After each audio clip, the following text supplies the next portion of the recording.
Kumusta na po kayong lahat? Nawa po ay nasa maayos po kayong kalagayan. Magandang araw po.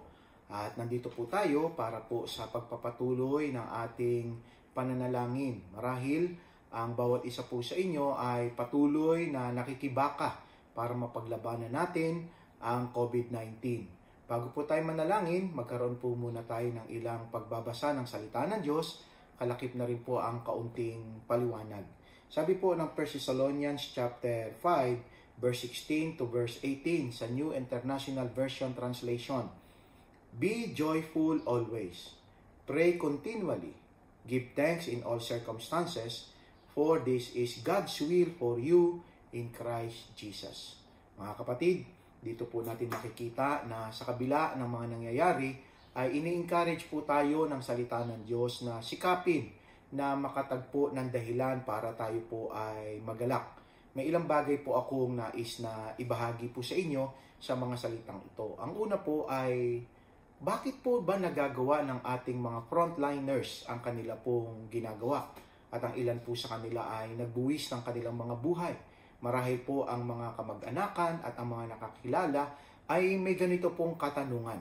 Nawa po ang ilang bagay na ito ay makapagbigay ng hindi man po unawa ay encouragement para patuloy nating suportahan at ituring na bayani ang ating mga frontliners. Ang una po ay dahil po sa kanilang call of duty. Marahil po talagang nararamdaman nila, tawag po nila yon. Pagkatawag po sa kanila ng Diyos sa anumang propesyon na meron po sila.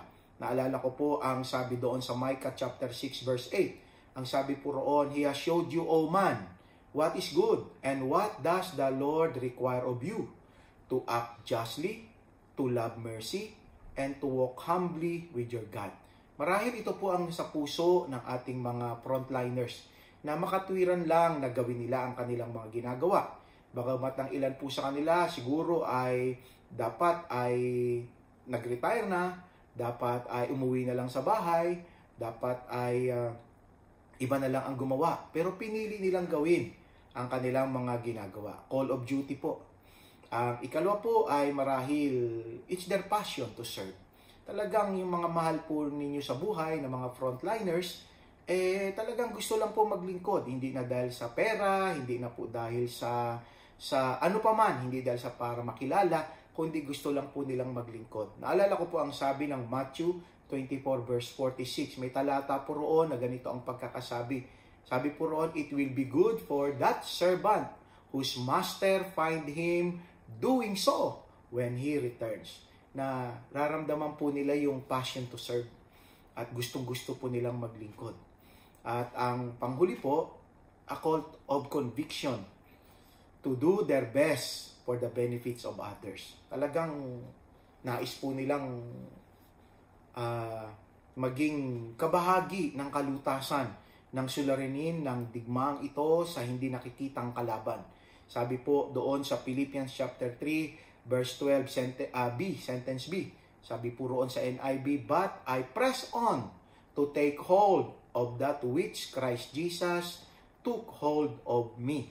Alam po nila na ang bawat isa ay may pananagutan na gawin kung ano ang pinaka-the best, lalo na sa pagkakataong inihingi ng pagkakataon. Katulad po nito. Kaya po sa lahat po ng mga frontliners, patuloy po ang aming paghanga sa inyo. At doon po sa mga nagsakripisyo na ng kanilang buhay because they did everything to the point of giving up their very own lives. Ito po ay hindi, alam natin hindi po nasayang. At nawa po ay wag nating sayangin. Para naman po doon sa mga mahal sa buhay ng mga naging biktima na po ng COVID-19 at napakasakabilang buhay na po, meron pa po tayong pag-asa. We still have our hope and be comforted of this word. Sabi po ng 1 Thessalonians chapter 4 verse 13 to verse 18, basahin ko po sa NIV. Ang sabi po rito, brothers, we do not want you to be ignorant about those who fall asleep or to grieve like the rest of men who have no hope. We believe that Jesus died and rose again, and so we believe that God will bring with Jesus those who have fallen asleep in Him. According to the Lord's own word, we tell you that we who are still alive, who are left till the coming of the Lord, will certainly not precede those who have fallen asleep. For the Lord himself will come down from heaven, and with a loud command, with the voice of an archangel, and with the trumpet call of God, and the dead in Christ will rise first. After that, we who are still and alive and are left will be caught up together with them in the clouds to meet the Lord in the air. So we will be with the Lord forever.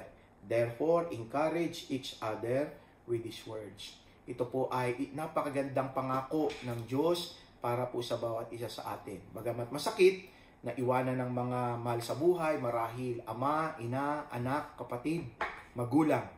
Ngunit alam po natin na sila po ay bibigyan ng parangal ng ating Diyos dahil ang ginawa nilang pagsakripisyo ng kanilang buhay ay para sa kaligtasan ng nakararami.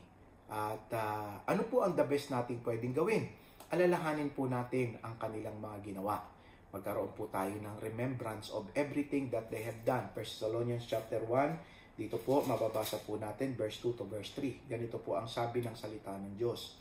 We always thank God for all of you, mentioning you in our prayers.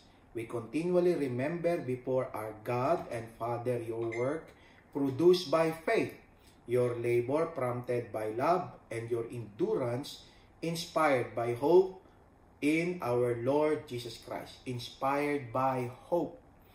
May pag-asa pa po para po wag masaya ang kanilang sakripisyo. Ito po ay gawin nating makabuluhan. Para po sa lahat ng nagbinipisyo ng kanilang sakripisyo, let us make it worth. Magkaroon po ng pakinabang ang kanilang sakripisyo. Nawa po ang ating buhay ay maging kapakipakinabang. Una po sa Diyos, ikalawa po sa ating kapwa.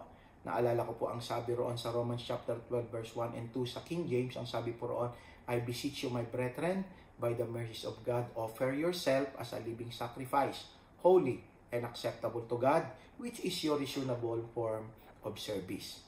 Kaya mga kapatid, tayo pong mga napagpala, nagbenepisyo sa sakripisyo ng ating mga frontliners, bigyan natin ng honor ang kanila pong mga ginawa. Hayaan nating mabuhay po tayo ng kapakipakinabang para sa kaluwalhatian ng Diyos at ng ating kapwa. At sa general public, ang salita po ng Diyos ay nag-i-encourage po sa atin na makiisa po tayo sa programa ng ating pamahalaan. Tandaan po natin na ang labang ito hindi laban ng ating presidente, hindi laban ng ating mga gobernador, ng ating mga senador, ng ating mga congressman, ng ating mga mayor. Ito po ay laban ng bawat isa po sa atin, laban ng bawat mamamayan. At kailangan po, napakahalaga po ng pakikipag-isa. Lala ko po ang sabi roon sa Psalms 133 verse 1, how good and how pleasant it is for brethren to dwell together in unity. Makagawa po natin itong pagtagumpayan kung tayo po ay magkakaisa. At sa pagkakaisa po ay meron pong nagsasakripisyo. At marahil, bawat isa po sa atin, iba't iba ang degree, ang sukat ng ating sakripisyo. Pero kung tayo pong lahat ay magkakaisa, magkakaroon po tayo ng tagumpay. Naalala ko po ang kasabihan na united we stand, divided we fall. Nawa po sa pagkakataong ito, iparaya na po natin ang ilan nating karapatan para lamang po sa higit na pakinabang ng nakararami. At ito po ay mapagtagumpayan ang laban sa COVID-19. At bago po ako manalangin, minsan pa po ay alalahanin din natin ang pangako ng Diyos doon sa Matthew chapter 25 verse 23 sentence A. Sabi po roon ng salita ng Diyos, sabi ni Jesus doon sa mga nagsakripisyo at gumawa ng mga dakilang bagay para sa kaluwalhatian ng Diyos at kabubuti ng kanilang kapwa. Sabi po roon, His master replied, well done, good and faithful servant. Para po sa aming mga bayaning frontliners, nawa po ito ang inyong mapakinggan. At para sa ating lahat na makikinabang sa kanilang mga sakripisyo, magkaisa po tayo sa pagsuporta sa programa ng gobyerno, magkaisa po tayo sa pangarap na matapos na ang labang ito at may pagtagumpayan natin ang laban sa COVID-19. at magkaisa po tayo sa pananalangin. Tayo pong lahat ay manalangin sa oras na ito. Minamahal naming Diyos, amang makapangyarihan sa lahat, kinikilala po namin na tunay na napakarami na pong nagsakripisyo para mapaglabanan at mapagtagumpayan ang COVID-19. Ang ilan po ay nagsakripisyo na, naghandog ng kanilang mga buhay. Kaya po amin silang inaalala sa oras na ito. Dalangin namin na kayo po ang magbigay sa kanila ng parangal, magbigay sa kanila ng kasiguruduhan na ang kanilang sakripisyo ay hindi mawawala ng kabuluhan. At kami pong napagpapala sa kanilang mga ginawa, ang aming dalangin, turuan nyo kami na mabigyan ng kabuluhan ang kanilang mga buhay. Bawat araw na ipapanatili namin sa daigdig na ito ay magkaroon ng pakinabang para sa iyong kalwalhatian at para sa kabutihan ng aming kapwa. Tinataas namin din po sa inyo ang mga mahal sa buhay ng mga nagsakripisyo ng kanilang buhay. Ang mga ama, ina, kapatid, magulang, anak. Aming pong dalangin, comfort them, strengthen them, at magpatuloy po sila na mabuhay sa gitna ng inyong kalooban. Hayaan po ninyo ang kanilang pagpaparaya at payagan ang kanilang mga mahal sa buhay ay maging frontliners, maghandog ng buhay yung ilan. Aming dalangin, maranasan nila ang iyong peace, comfort, and the assurance that you will always be there with them. At magbabago po ang takbo ng kanilang buhay. Ang aming dalangin, samahan mo po sila hanggang mapagtagumpayan nila ang anumang uri ng kalungkutan, anumang uri ng struggle sa kanilang mga buhay. We ask you, Lord God, with humility, asking you, Lord, to be with them, strengthen them, comfort them, lead them, and guide them. Nataas din namin patuloy ang aming pamahalaan, ang aming Presidente Duterte, ang lahat ng nasa pamunuan ng aming pamahalaan. Kasama na rin ang pamahalaan ng iba't ibang mga kababayan namin na nasa iba't ibang bansa. We are asking you, Lord God, be with our government leaders. Give them wisdom, give them patience, give them guidance, and give them success in their fight against COVID-19. Lord, it is our prayer that each and every one of us will be seeing the success, the victory, the triumph of our government and the whole community over our fight against COVID-19. Salamat po, Panginoon, inaangkin po namin ang isang katotohanan na ikaw po na aming Diyos, ang lagi naming kasama, magdudulot sa amin ng tagumpay. Salamat po ng marami at amin pong ikinagagalak ang iyong mga pangako na iyong tutuparin sa aming mga buhay na sinabi mo, anuman ang aming hingin sa pangalan ng Panginoong Hesus, ito ay magkakaroon ng kasagutan. Salamat po at we pray continuously sa aming mga frontliners na patuloy pong nakikibaka, lumalaban, patuloy na gumagawa ng solusyon upang mapagtagumpayan ang laban sa COVID-19. We pray for their divine protection. Lord, keep them safe in every way possible. And Lord God, provide all the things that they need.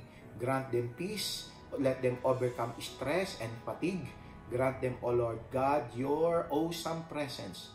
Lord, extend your favor to them, Lord, in their own family members. Lord, abutin mo ang kanilang mga pamilya. Marahil lang ilan sa kanila, hindi na nakakauwi, hindi nayayakap ang kanilang mga mahal sa buhay. Ang aming pong dalangin, kayo po ang mag-ingat, magpala sa bawat frontliners, kasama ang kanilang mga pamilya at mahal sa buhay. At salamat na kaming mga mamamayang Pilipino sa anumang sulok ng daigdig na ito. Kami po ay magiging kaisa, katuwang ng aming pamahalaan sa paglaban sa COVID-19. At sama-sama po kami sa anumang kaparaanan na magtatagumpay sa labang ito. Hinihiling namin ito sa pangalan ng aming Panginoong Hesus. Amen. God bless you all po at lagi niyo pong tatandaan ang madalas sinasabi sa atin ng ating spiritual director, Bishop Brother Eddie Villanueva. God is greater than the totality of every problems in this world. Ito po si Pastor Bong Gonzales ng Jesus is Lord Church, America's One.